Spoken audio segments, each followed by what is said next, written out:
Éramos un país de agricultores, pero ahora estos son menos de un 2% de la población de Estados Unidos, y muchos de nosotros no sabemos cómo se producen los alimentos. El futuro de la comida.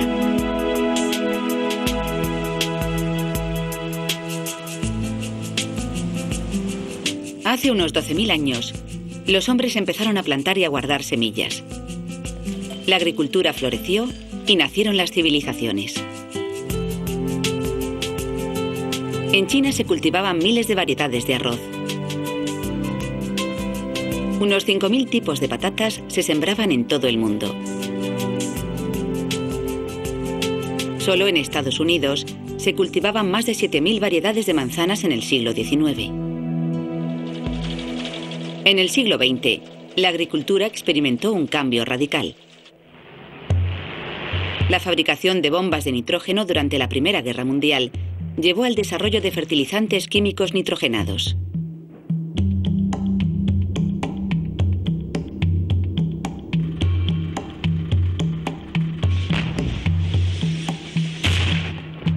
El gas nervioso, desarrollado durante la Segunda Guerra Mundial, se modificó ligeramente para hacer insecticidas. El DDT fue el héroe de su generación.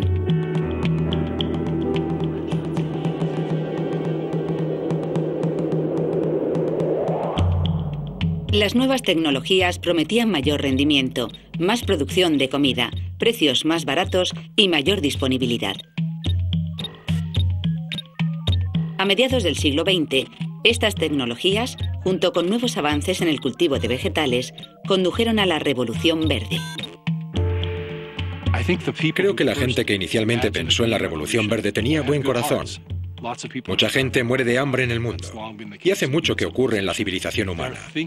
Su idea fue, si pudiéramos sistematizar la agricultura como hicimos con la industria en el siglo XIX y extenderlo a todo el mundo, llevar un sistema que funcione, resolveríamos los problemas que siempre ha tenido la gente con la agricultura. Las décadas posteriores vieron un notable aumento en la producción. Año tras año, campos enormes se sembraban con una única variedad de cultivo. Estos monocultivos crearon un vacío ecológico que los insectos y la enfermedad podían explotar. Esa uniformidad ha llevado a algunas de las mayores catástrofes agrarias de la humanidad. Hoy, prácticamente, solo se cultivan 4 variedades de patatas. El 97% de las variedades de verduras cultivadas a comienzos del siglo XX se han extinguido. La uniformidad genética conduce a una mayor vulnerabilidad ante los insectos y las enfermedades. Los agricultores se vieron atrapados en un círculo vicioso de insecticidas. Cuanto más rociaban, más tenían que rociar. El aumento del uso de fertilizantes, pesticidas y herbicidas elevó los costes, contaminó el agua y creó riesgos para la salud. Después, en la década de 1970, Monsanto introdujo el Roundup. Dada su eficacia para matar la mayoría de las malas hierbas, se hizo uno de los herbicidas más populares de la historia. A mediados de la década de los 90, con el surgimiento de la ingeniería genética, la Revolución Verde se convirtió en la revolución de los genes. Aprovechando la nueva tecnología, Monsanto modificó genéticamente sus semillas para hacerlas resistentes al Roundup.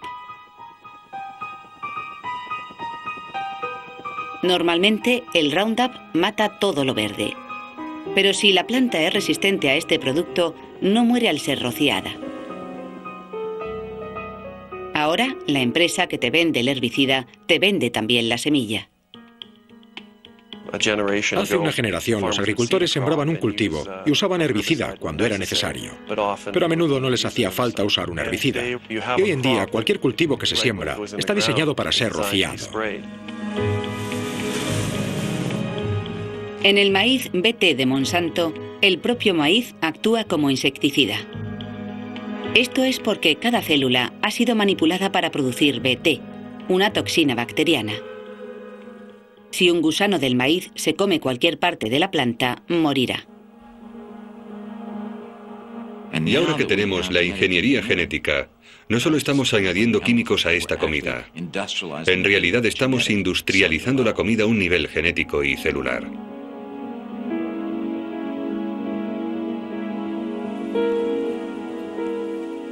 Uno de los aspectos más polémicos de la Revolución Verde es la patente de semillas.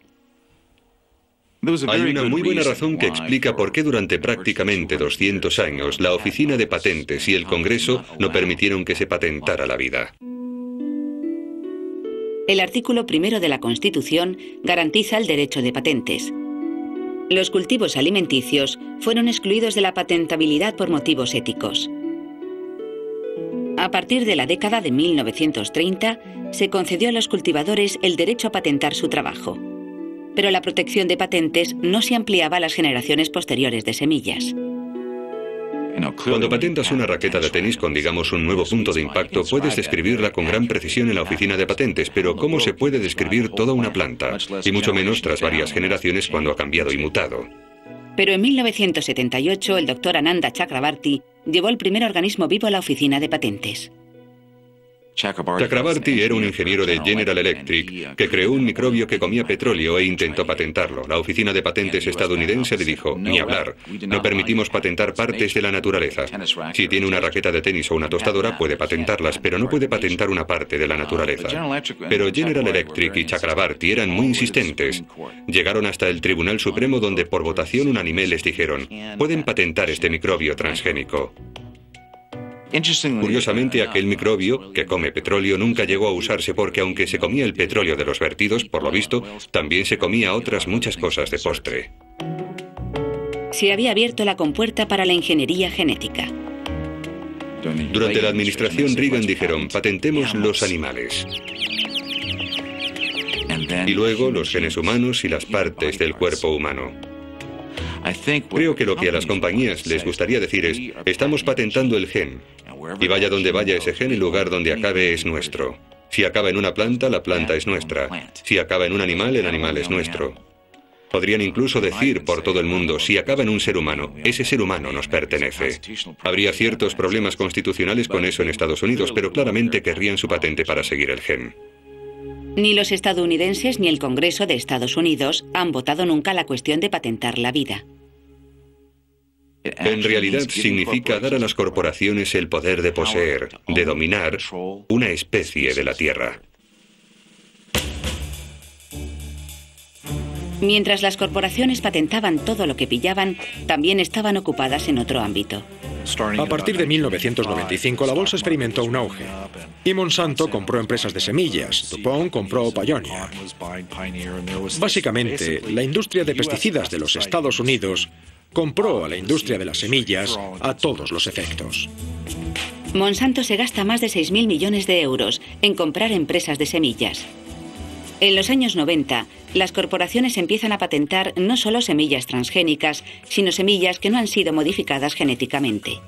El único requisito es que no hayan sido patentadas aún. Una de las cosas maravillosas que ha hecho nuestro gobierno a lo largo de los años con las semillas es intentar conservarlas para que podamos mantener la biodiversidad. Lo que han hecho las empresas es ir a esos bancos de semillas, encontrar las que no estaban patentadas y patentarlas. Siempre que uno sea el primero en llegar a la oficina, consigue la patente. Se calcula que Monsanto tiene 11.000 patentes. ¿Por qué hacen eso las corporaciones? Porque así pueden coger la semilla que quieran usar para reemplazar todas esas semillas y acaparar el mercado.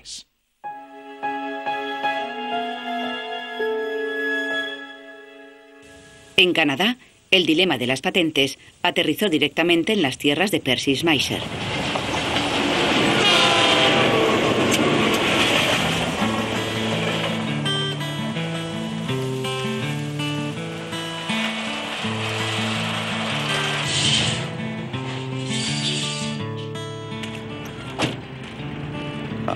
Llevo 53 años en la agricultura y en ese tiempo he cultivado sobre todo trigo, colza, avena y guisantes. Cuando nuestros abuelos llegaron a este país, no existían las empresas de químicos y las de semillas, y tuvieron que utilizar y desarrollar sus propias semillas, pedírselas a los vecinos o traérselas de Europa. Yo diría que nuestros mejores cereales, nuestra mejor simiente, no la han desarrollado científicos ni investigadores, la han desarrollado los agricultores. En 1997, Percy roció Roundup de Monsanto alrededor de los postes de la luz y en las cunetas, como llevaban años haciendo. Algunas plantas de colza no murieron. Al principio pensé que algunas de aquellas plantas no habían muerto porque llevaba años rociando de Roundup en la misma zona. Y se recomienda no rociar cada año porque las plantas se pueden hacer resistentes. Monsanto se enteró. Se metieron en mis tierras sin que yo lo supiera, sin mi permiso. Se llevaron plantas o semillas y dijeron que algunas eran colza resistente al Roundup de Monsanto. El 6 de agosto de 1998 me demandaron. Monsanto afirmaba que Percy había obtenido su colza transgénica de forma ilegal y sin licencia y había violado su patente. Históricamente, las patentes han sido para cosas como, por ejemplo, un carburador. El carburador no se levanta una mañana y empieza a multiplicarse por todas partes y a meterse en tu coche para que de repente una mañana tengas el carburador de otro y te demanden por violar una patente.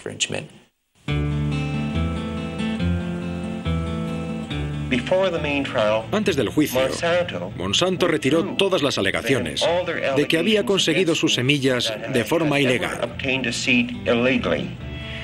Se limitaron a decir que no importaba cómo hubiera llegado la simiente a mis tierras, pero que había violado su patente.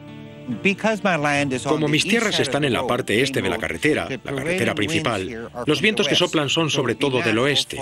Luego, sería normal que la colza que se vuela de los camiones aterrizara en estas tierras. De hecho, un labrador me dijo que cuando pasaba por mis tierras transportando colza resistente al Roundup, se le había roto la lona y calculaba que en mis 3 kilómetros y pico de tierra había perdido como para sembrar 800 hectáreas. Creo que uno de los mayores problemas del caso es dónde poner el límite entre la gente y las empresas que producen y desarrollan esta nueva tecnología. Y argumentamos que el límite debía establecerse de modo que los agricultores tuvieran derecho a seguir sembrando. Deberían poder guardar y reutilizar su propia simiente. En 1999 un abogado me aconsejó que no volviera a usar mis semillas, porque ahora sabía que estaban contaminadas por la colza transgénica de Monsanto. Percy destruyó casi 500 kilos de semillas que él y su mujer habían cultivado durante décadas. La demanda y la pérdida de mis semillas fue lo más duro que pudo habernos pasado. Ahora llega Monsanto y quiere quitarnos todo por lo que hemos trabajado todos estos años. Así sin más, ¿sabe? Y llegan y hacen lo que quieren con los agricultores, como si fueran suyos. Es desesperante. ¿Por qué persiguen a tantos pequeños agricultores cuando no van a sacar más que un par de cientos de miles? Si son una multinacional, ¿por qué? En el verano de 2000, mi familia y yo hablábamos de lo mal que nos parecía que Monsanto nunca nos hubiese mandado una carta ni nos hubiera dado las gracias por cooperar con su investigación en nuestro negocio. Nos quedamos de piedra al recibir una carta de un bufete de abogados de Nueva Orleans que representaba a la compañía Monsanto, que nos acusaba de violar su patente. Casi todos los labradores demandados de Estados Unidos con los que he hablado tienen historias parecidas. Vienen y examinan tus cultivos. La gente que no tiene nada que ocultar dice, bueno, verán que no hemos plantado las semillas que dicen. Vuelven como un año más tarde y te acusan de esto cuando ya no puedes volver atrás y coger muestras del cultivo para refutarles. Se calcula que Monsanto ha enviado 9.000 cartas a agricultores. La mayoría deciden pagar para evitar la demanda. Aún así, hay 100 demandas en activo solo en Estados Unidos. Cuando los agricultores pactan con Monsanto, tienen que comprometerse a no discutir nunca su acuerdo. Creemos que Monsanto nos eligió por el tamaño de nuestra finca y que querían ponernos como ejemplo para asustar a otros agricultores y que nunca guardaran sus semillas, para que les diera demasiado miedo guardar sus propias semillas.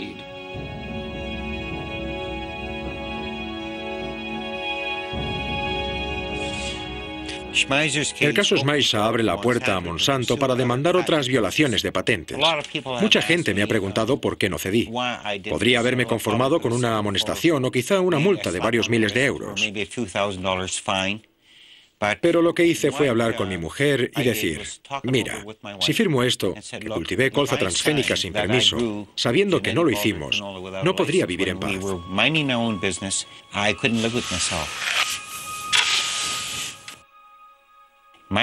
Mis abuelos no dejaron este sistema a principios de siglo para escapar de un sistema feudal.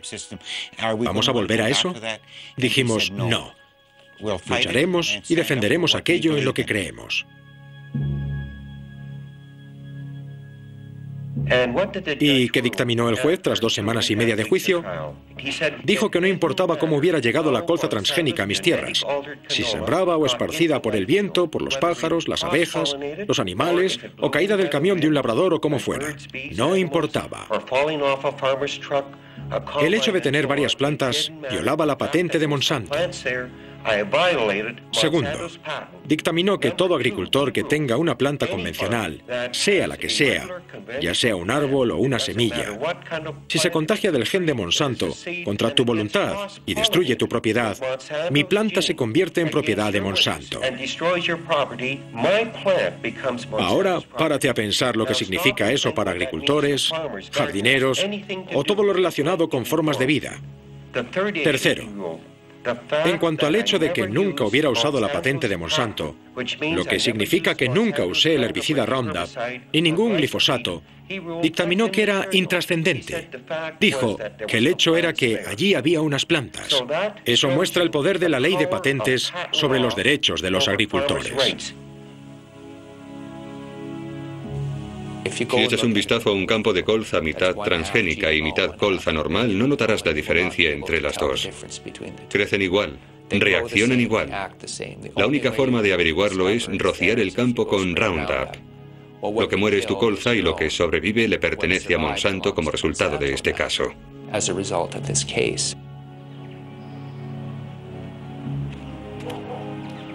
En los 2 últimos meses, habré tenido al menos 100 llamadas de gente que encuentra colza en sus campos que nunca había estado ahí.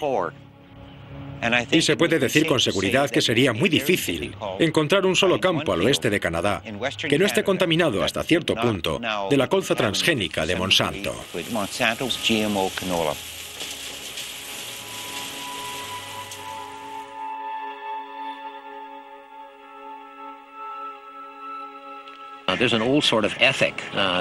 Hay un viejo código ético que surgió en las comunidades agrícolas y yo me crié con ese código.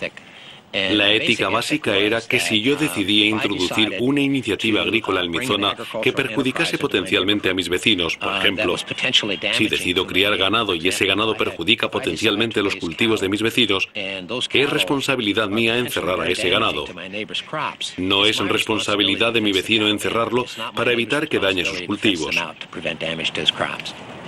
Según funciona el sistema ahora, es responsabilidad mía acercar esa tecnología para que no afecte a mis cultivos. Y por supuesto, no hay valla lo bastante alta para evitar eso. Eso lo sabemos. Todas las especies han desarrollado elaborados mecanismos a lo largo de millones de años para proteger sus células de la invasión de ADN extraño. Los ingenieros genéticos tienen que vencer la integridad de las especies para insertar un nuevo rasgo genético en una planta o animal. Cuando los científicos empezaron con la ingeniería genética hace 30 años, creían que un gen expresaba un rasgo, que el ADN transgénico sería estable, incluso cuando se le obligaba a traspasar las barreras de las especies. Hoy hemos aprendido que un solo gen puede expresar o influir en muchos rasgos. En 1975 tuvo lugar una conferencia de pioneros en investigación genética para debatir las cuestiones de la seguridad y la ética de la recién descubierta investigación transgénica.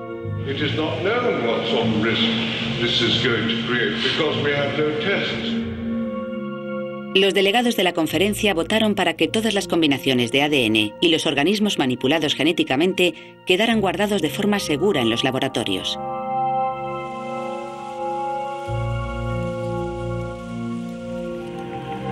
Actualmente, tanto la biotecnología agrícola como la médica utilizan ingeniería genética.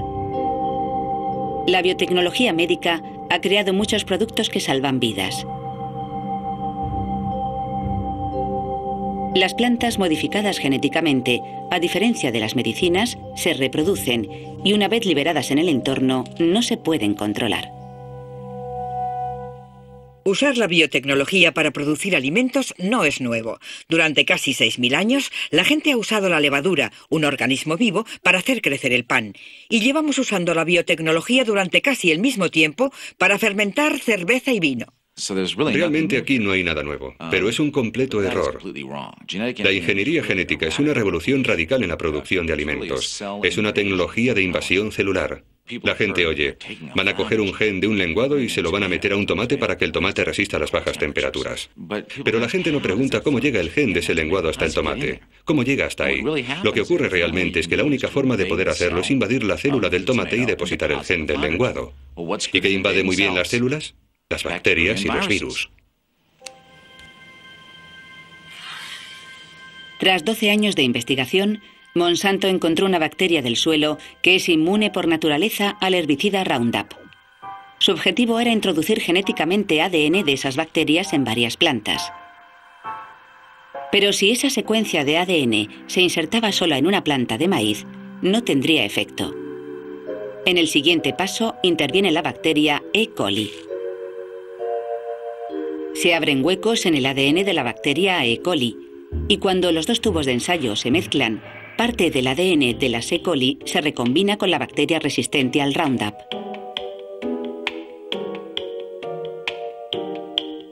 Las células rechazan naturalmente el ADN extraño, así que desarrollaron un método usando la bacteria del suelo que produce tumores en las plantas. Utilizan esa bacteria para introducir el ADN modificado en el núcleo de la planta.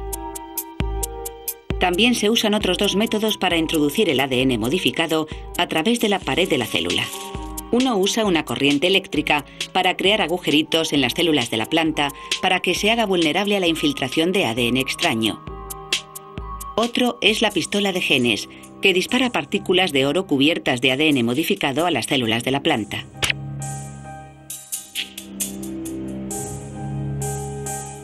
Estos tres métodos necesitan un gen promotor que active las características deseadas. El gen promotor se extrae a menudo del virus del mosaico de la coliflor. Esta capacidad de los virus y bacterias para invadir a los mamíferos de distintas formas es lo que hace que mucha gente desconfíe de la biotecnología. Y hacen una cosa más. A eso le unen un sistema indicador de antibióticos. El indicador de antibióticos es un gen resistente por naturaleza a un antibiótico específico. Esto permite hacer pruebas de la expresión del casete genético. La fuerza más catastrófica en el sistema alimenticio actual es el hecho de que la comunidad médica está aterrorizada ante la resistencia a los antibióticos. Nadie entiende realmente cómo usar genes indicadores de antibióticos en las técnicas de la ingeniería genética. Podría contribuir a resolver el problema. La comunidad biomédica de todo el mundo está absolutamente centrada en este problema ahora mismo. Según avancemos en esta llamada revolución biotécnica y empecemos a producir más y más manipulaciones genéticas, vamos a empezar a ver trozos de ADN interactuando entre sí en formas que son totalmente impredecibles. Creo que este es probablemente el mayor experimento biológico en el que se ha embarcado la humanidad. En el año 2001, muchos norteamericanos supieron por primera vez que los alimentos transgénicos formaban parte de su dieta habitual. Last fall, during lunch with coworkers, Grace Booth enjoyed 3 chicken enchiladas. The food, she recalls, was very good, but then something went very wrong. And I felt my chest getting tight, and it was hard to breathe. She didn't know, but she was going into shock.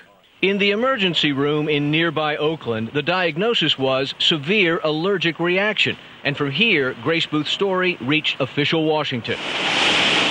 At the time, the national corn market was in an uproar. Starlink, a gene-modified corn not approved for human food, had been found in taco shells, and recalls were emptying the shelves of corn products. The fear was possible allergic reactions. Si no hubiera sido por las organizaciones de interés público que fuimos y analizamos ese maíz por nuestra cuenta, haciendo el trabajo del gobierno, este escándalo nunca se habría destapado. Y este potencial riesgo para la salud humana nunca se habría descubierto. Cuando las empresas de biotecnología buscaron la aprobación reglamentaria, lo hicieron basándose en que lo que estaban haciendo era básicamente equivalente. Fue el término que usaron, básicamente equivalente a las técnicas de cultivo clásicas, y por tanto no debería regularse en ningún sentido. Al mismo tiempo, sin embargo, las empresas han insistido en patentar sus productos, y para conseguir una patente, el producto tiene que ser único. Luego, por una parte, decimos que es muy distinto porque queremos patentarlo, y por otra que es básicamente equivalente para que no nos moleste con regulaciones.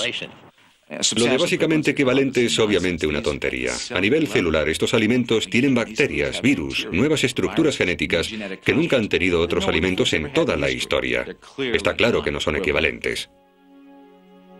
Ya que los transgénicos fueron considerados básicamente equivalentes a la comida normal, entraron en la categoría de los, en general, reconocidos como seguros.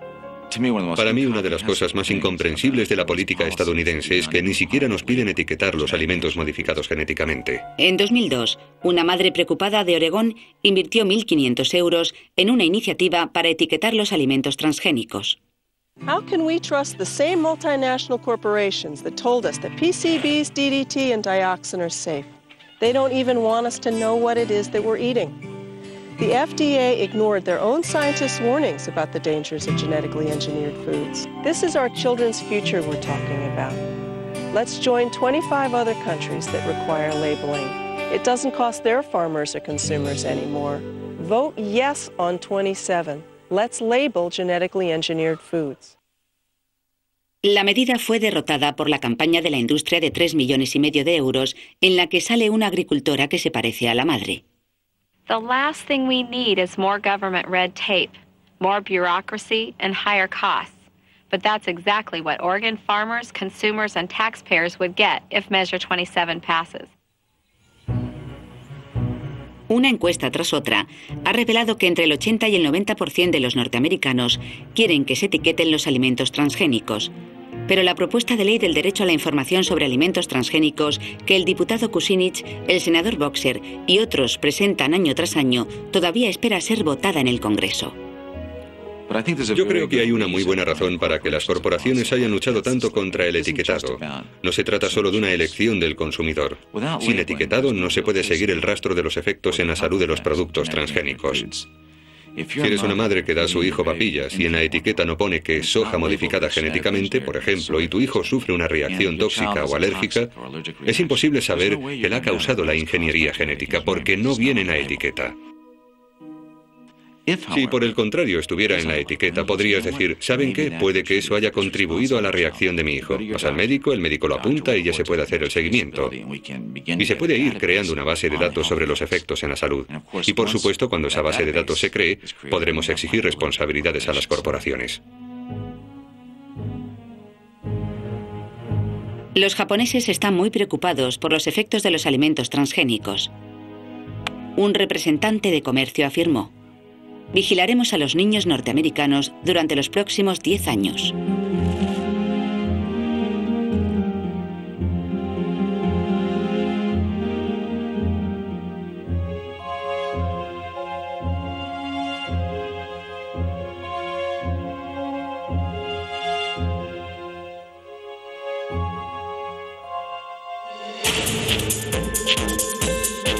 Pero, ¿cómo se consiguió que el gobierno aprobara la polémica nueva tecnología? Al final del primer mandato de Bush, Dan Quayle dirigía algo llamado el Consejo de Competitividad. We will ensure that biotech products will receive the same oversight as other products, instead of being hampered by unnecessary regulation. Lo que recomendaba el Consejo de Quayle es que no hubiera ningún tipo de regulación para estos alimentos.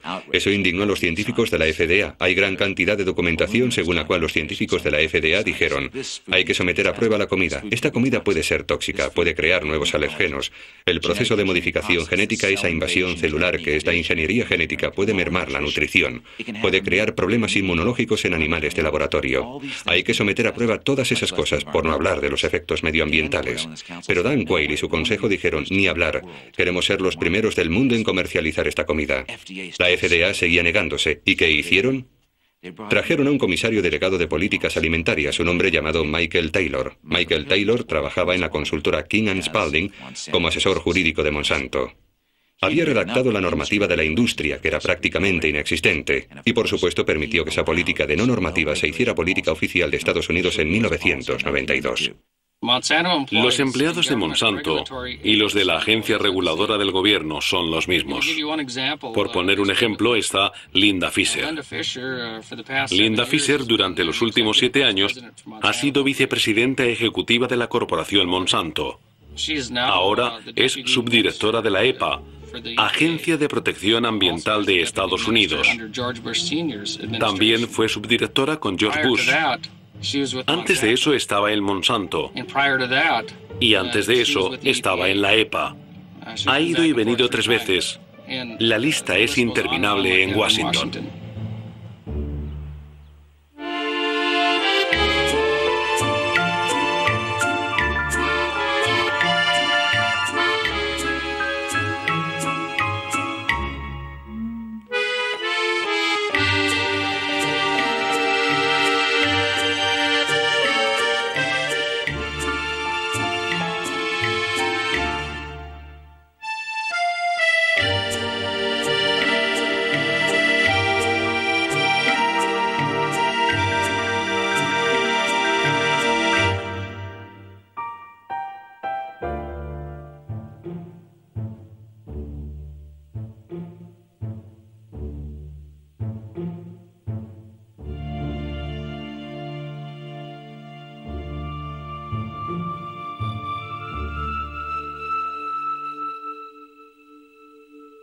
Si nos hiciéramos la pregunta adecuada, detendríamos esta tecnología para los próximos 50 o 100 años.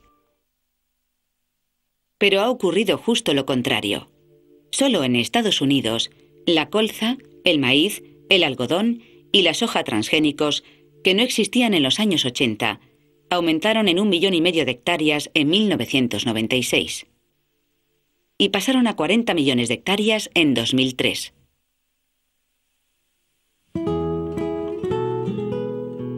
En 1998, México prohibió la plantación de maíz transgénico para proteger su legado agrícola. En México hay literalmente cientos de variedades de maíz. Algunas de ellas se adaptaron a climas muy húmedos, otras a climas muy secos. Algunas son resistentes a ciertas plagas muy específicas. Algunas tienen sabores distintos. Algunas van bien para hacer palomitas, algo que inventaron los aztecas. Otras variedades van bien para hacer tortillas o para alimentar al ganado. En México hay infinidad de variedades de maíz.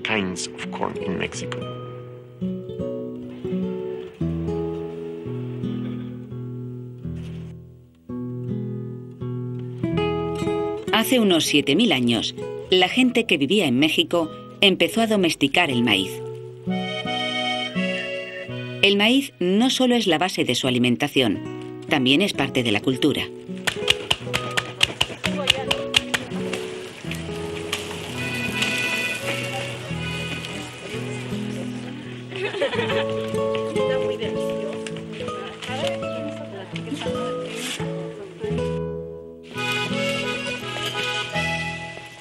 La mayor parte de la diversidad de cultivos se encuentra en las llamadas variedades locales. Son plantas que los pequeños agricultores, por lo general en zonas del mundo muy distintas, conservaban en parcelas muy pequeñas adaptadas a unas condiciones muy específicas. Por ejemplo, cierta altitud, hielo o sequía.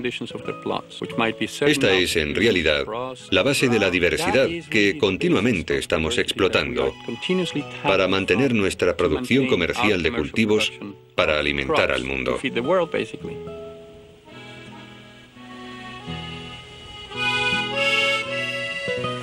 La plaga del maíz de 1970 en Estados Unidos destruyó millones de hectáreas de maíz. El país tuvo suerte de encontrar una variedad de maíz local, originaria de México, que resistía a la plaga. En el año 2000, el doctor Chapela descubrió maíz transgénico creciendo en esta zona remota. Los campesinos habían comprado granos de maíz transgénico norteamericano sin etiquetar en las tiendas del gobierno. Y como llevan haciendo durante miles de años, comieron parte y sembraron parte. La semilla modificada genéticamente se cruzó con la variedad de maíz local y la contaminación penetró en la cadena genética del grano originario. Para los mexicanos es más barato comprar maíz importado de Estados Unidos que cultivarlo ellos mismos. Esto es porque el maíz norteamericano está subvencionado por los contribuyentes, mientras que el maíz mexicano no está subvencionado. Sin embargo, muchos mexicanos prefieren cultivar sus variedades nativas de maíz. ¿Por qué usted está tan necio de estar plantando la misma semilla? En selección. ¿Cuál no comprar? Bueno, nosotros lo tomamos como un ahorro, porque también a veces, digamos, falta de económico, pues no tenemos que correr a la CONASUR para comprarlo. Sin embargo, estamos comiendo, según nosotros estamos comiendo lo mejor, porque es un maíz que es... ¿Todo eso? Sí. Es que el trabajo que ustedes hacen aquí es un trabajo que reditúa, pero para el mundo. Sí.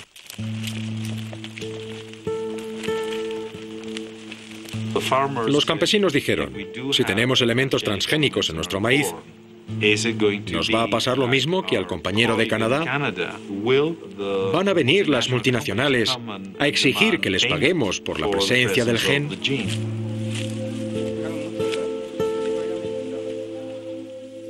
En noviembre de 2001, el Dr. Chapela publicó un artículo evaluado por expertos en la revista científica Nature, en el que desvelaba la contaminación de los organismos modificados genéticamente. Nos tomamos esto muy en serio desde el principio. Hemos estado haciendo estudios, recopilando muestras y sembrándolas, intentando en principio duplicar los resultados del Dr. Ignacio Chapela, lo que conseguimos. Y ahora vamos a dar un paso más a identificar este problema.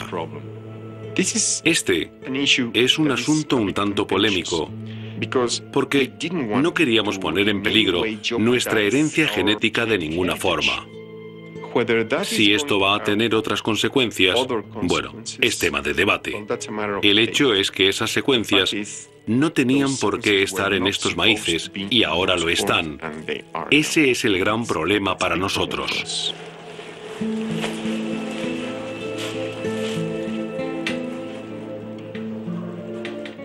Lo que pasa cuando introduces un genotipo en estas zonas, el del maíz industrial, es que acabas con esa diversidad.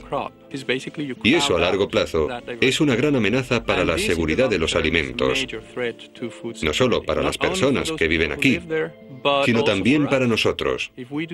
Si no tenemos acceso a esos recursos genéticos, nos enfrentaremos a retos que no vamos a ser capaces de resolver.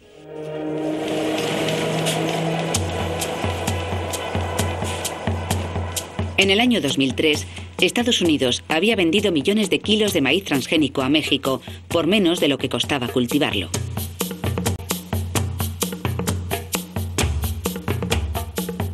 En todo el mundo, aumentaba la oposición a los cultivos transgénicos exportados por Estados Unidos.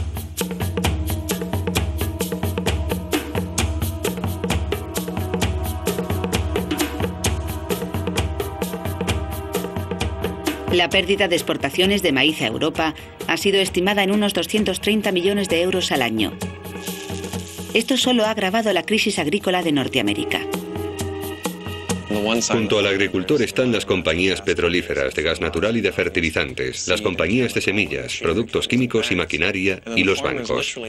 Así el agricultor está literalmente en medio de una cadena agroalimentaria. Por debajo están los procesadores, el ferrocarril, las compañías de cereales, los restaurantes, los envasadores, etc. Los agricultores no son los que ganan dinero. Hay dinero a ambos lados de los agricultores, pero no es para ellos. Cuando pones un euro en el mostrador para comprar pan, ese dinero pasa a las manos de los intermediarios. Se trata de corporaciones de más de 7.000 millones de euros con solo un competidor o dos. Y el molinero que hace la harina puede hacer lo mismo. La empresa de cereales que proporcionó el cereal. Cuando vuelve al agricultor solo quedan 5 céntimos y luego están esos poderosos proveedores al otro lado que pueden quitárselo al agricultor del bolsillo. Acabo de hacer un estudio de los costes y beneficios económicos del maíz BT. Las estadísticas oficiales del Departamento de Agricultura de Estados Unidos muestran que el coste de producir 8 celemines de maíz está entre 2,4 y 2,6 euros, y el beneficio neto para los granjeros puede ser de 1,6 euros. Luego pierden €1 cada 8 celemines. Uno se pregunta, ¿cómo puede un empresario? Si pierdes €1 en cada 8 celemines que vendes y cultivas 90 fanegas por hectárea, estás perdiendo unos 130 euros por hectárea. ¿Cómo puedes seguir en el negocio? Y la respuesta son las subvenciones del gobierno. Las subvenciones mantienen los cultivos más extendidos: maíz, trigo, algodón y soja. Son los cultivos en los que se fijó la industria como primeros cultivos transgénicos. Tiene que ser tranquilizador saber que, por muy grande que sea la diferencia entre lo que sacan los agricultores del mercado y lo que les cuesta producir, el gobierno va a estar ahí para compensar esa diferencia. En 2002, el presidente Bush firmó uno de los mayores proyectos de ley sobre subvenciones hasta la fecha. Aunque no se haya llamado rebaja de las semillas transgénicas, es sin embargo lo que mantiene el interés de los agricultores en estos costosos sistemas de producción.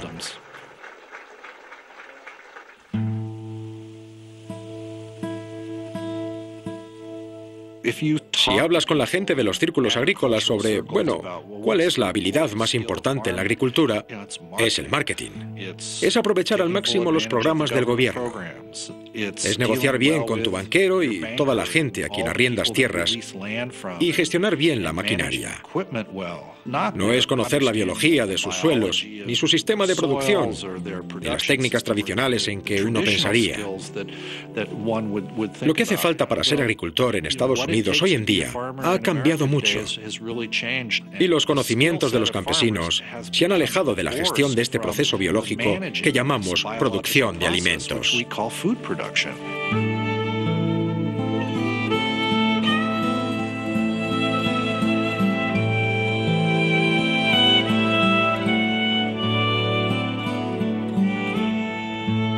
En la Norteamérica rural la gente valora la comunidad, la amistad y el compañerismo. Pero mientras las granjas se hacen más grandes y homogéneas, el control del capital y las decisiones de la gestión se trasladan a San Luis, Minneapolis o Kansas, cada vez hay más mano de obra contratada en las granjas. Se va erosionando la riqueza de la comunidad.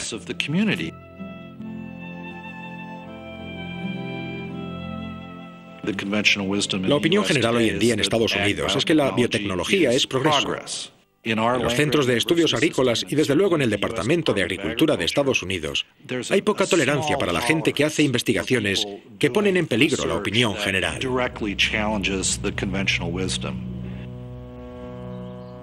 El reconocido científico Dr. Arpad Pusztai fue cesado 2 días después de que fuera debatida su investigación que planteaba preguntas sobre el deterioro del sistema inmunológico y el crecimiento de ratas que habían comido patatas modificadas genéticamente.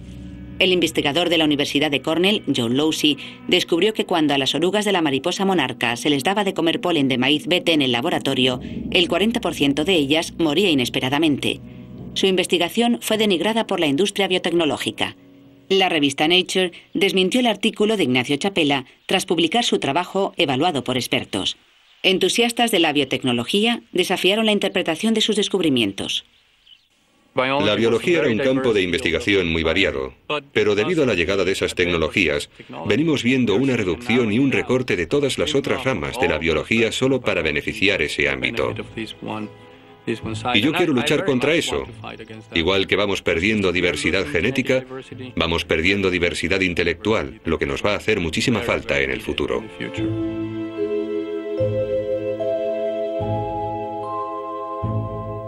Uno de los problemas que tiene la industria biotecnológica es que no ha hecho nada por el consumidor norteamericano. Ahí no hay nada, no hay alimentos transgénicos que hagan algo como ser más nutritivos, sino que no nos aportan nada.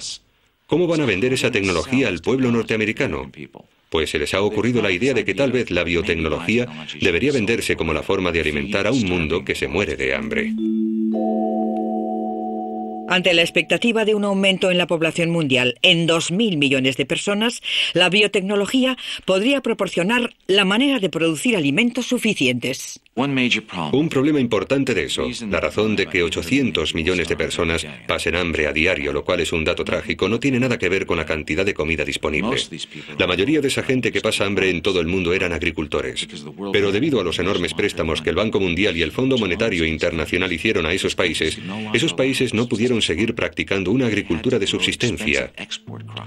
Tuvieron que sembrar cultivos caros y exportar al primer mundo para pagar esos préstamos. Así echaron a todos esos cientos de millones de agricultores de sus granjas que acabaron en las Bhopal, las Mexico City y las Brasilias del mundo sin dinero.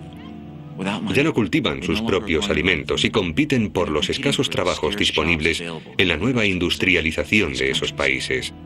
Ya no son independientes en el ámbito alimenticio. Amartya Sen, economista ganador del premio Pulitzer, tras una década de trabajo, ha señalado una y otra vez que el problema del hambre no es un problema de producción, sino un problema de acceso.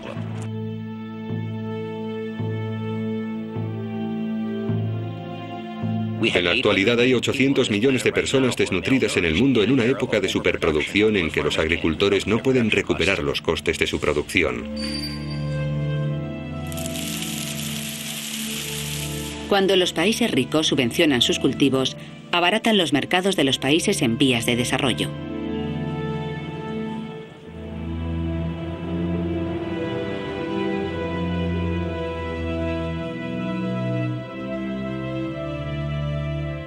Según avanzamos hacia el futuro, ¿qué encontraremos en las estanterías de nuestros supermercados?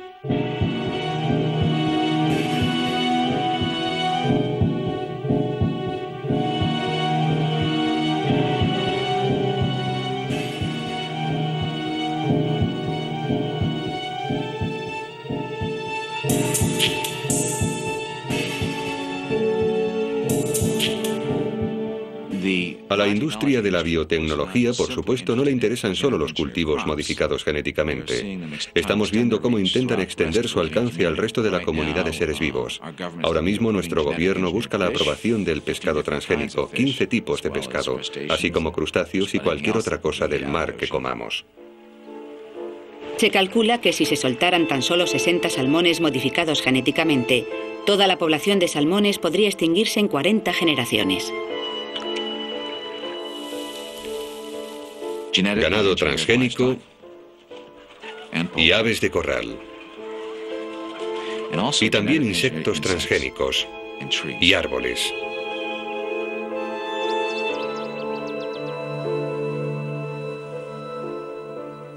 Es la mentalidad industrial enfocada ahora a la biología, a nuestros alimentos.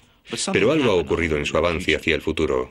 La gente ha empezado a pensar en las consecuencias de nuestro sistema alimenticio y han dicho, ¿sabes qué? Queremos un futuro distinto para la comida. Queremos una relación distinta con la comida, con el entorno, con el agricultor, con el trabajador, con nuestros propios cuerpos. ¿Qué haría falta para cambiar el sistema alimenticio norteamericano? Para que la agricultura fuera sostenible y para mejorar la salud pública y la calidad de nuestro entorno. Lo que intentamos hacer en la agricultura sostenible es usar recursos que estén en la ecología local y reciclar esos recursos dentro del sistema. Hace un siglo, la gente compraba alimentos producidos en su entorno. Hoy, la comida de los supermercados ha viajado una media de 2.500 kilómetros. Eso requiere más petróleo importado e incrementa nuestra dependencia de otros países en cuanto a la comida. Los alimentos de esta granja viajan una media de 80 kilómetros. Hace unos 10 años iniciamos un programa para las familias de la zona de Bay, por el cual les damos una cesta de nuestros productos una vez por semana. Se llama Agricultura Sostenida por la Comunidad. Nuestra relación con esas familias nos animó a diversificar y ahora cada campo tiene sembradas muchas cosas distintas. Hay frutas, nueces, cítricos, uvas y también tomates, berenjenas y maíz.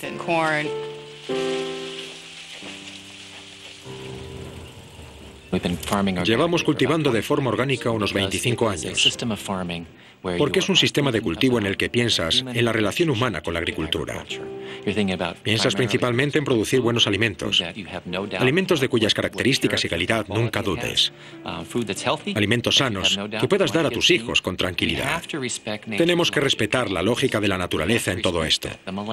Tenemos que respetar los milenios de historia de los cultivos.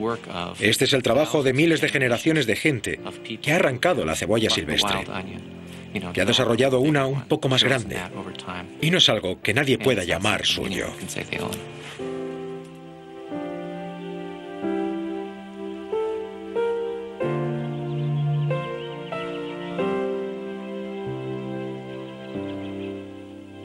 En 1990, el gobierno de Estados Unidos intentó describir los estándares orgánicos. Tras años de formulación del reglamento, en 1997 se dio a conocer que los estándares permitirían la irradiación, las aguas residuales y los organismos modificados genéticamente. El gobierno recibió una de las mayores protestas de los consumidores de su historia. 275.000 ciudadanos escribieron al Departamento de Agricultura indignados por esto y exigieron que los estándares orgánicos no incluyeran esas tecnologías. Los consumidores se impusieron. Ha habido una revolución en la ingeniería genética, pero también ha habido una contrarrevolución. La gente está volviendo a comprar productos frescos cultivados por agricultores locales.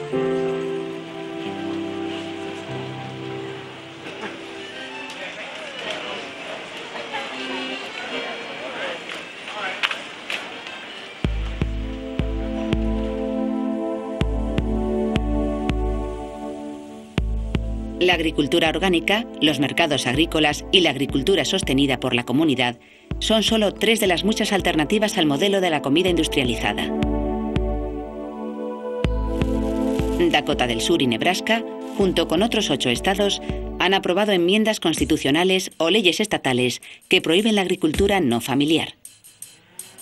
Cuando la corporación dijo que los habitantes de Nebraska no tenían autoridad para prohibir a las personas jurídicas el poseer tierras de cultivo, el Tribunal Supremo de Nebraska dijo que podían poner lo que quisieran en su constitución. Es su derecho fundamental, es la esencia del sistema democrático norteamericano. El consumidor sigue siendo el rey, y el problema es que los consumidores no pueden actuar a menos que tengan la información adecuada. Una de las cosas que podemos hacer todos es conseguir toda la información que podamos para ponerla en manos del público y en manos de los consumidores para que estos puedan seguir ejerciendo su voluntad. Dado que el sistema alimenticio es variable, puede cambiar rápidamente según las opiniones de la gente. Pero si la comida modificada genéticamente no se etiqueta, ¿cómo van a poder ejercer sus derechos los consumidores? Las elecciones que hacemos en los supermercados determinan el futuro de la comida. Alimentarnos es una de las cosas más íntimas que hacemos. Y si no podemos elegir en eso, creo que la situación es preocupante. Hay grandes grupos de gente en otros países que nunca han apoyado el modelo norteamericano de la agricultura a gran escala y el uso intensivo de productos químicos. Y desde luego, no han apoyado la idea de que es mayor la efectividad por tener 2 líneas aéreas en el mundo, o 4 fabricantes de automóviles, o 2 productores de software. Creen que lo que puedas ganar en efectividad lo pierdes en diversidad. Si va a haber un cambio o un desafío importante en la forma de gestionar las tierras de cultivo y de organizar los negocios agrícolas, creo que es una pregunta abierta. Y francamente, no creo que ocurra a menos que el público norteamericano y los propios agricultores se planten y digan, un momento, no queremos seguir por este camino. Somos un gobierno del pueblo, para el pueblo y por el pueblo. Y nosotros somos el pueblo. No queremos seguir por ahí.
Depende de ustedes.